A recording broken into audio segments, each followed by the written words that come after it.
Le mépris est un obstacle au miracle. Le mépris.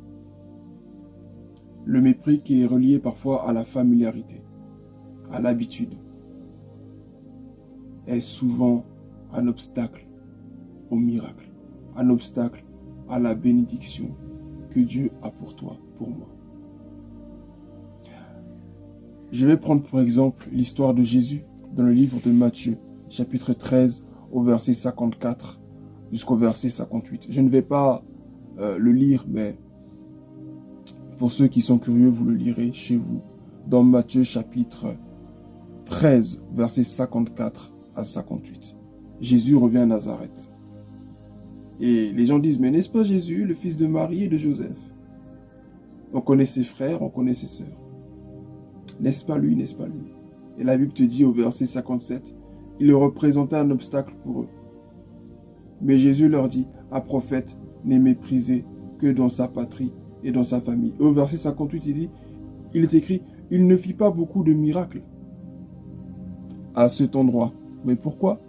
À cause de leur incrédulité. Parfois, tu pries, tu jeûnes, tu intercèdes, tu t'efforces de plaire au Seigneur. Mais avec des personnes, ça ne passe pas. Ou dans certains endroits, ça ne passe pas. Ce n'est pas une question de saison. Ce n'est pas une question d'attaque de l'ennemi. Ce n'est pas une question de je ne fais pas assez. Ou je ne fais pas bien. Mais c'est une question de disposition.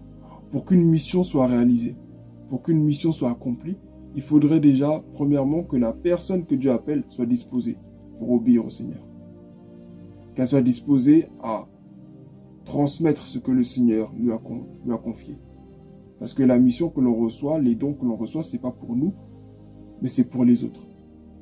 C'est pour le peuple de Dieu. C'est pour le salut des âmes. C'est pour l'édification du corps de Christ. Mais si ce corps en question n'est pas disposé à recevoir, il n'y aura rien. Il y a des gens qui ne pourront jamais recevoir de toi parce qu'elles pensent qu'elles te connaissent trop. Ah, mais c'est le gars du quartier. Mais lui, on connaît sa vie. Mais elle, on la connaît. Hier, elle avait tel gars.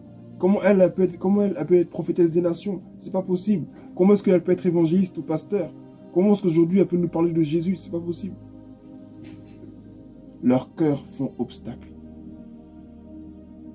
Si tu es sûr aujourd'hui d'être dans la volonté de Dieu, de faire ce que Dieu te demande, mais que tu vois qu'il y a un blocage devant toi, demande au Seigneur, est-ce que les cœurs en face de toi sont réellement disposés?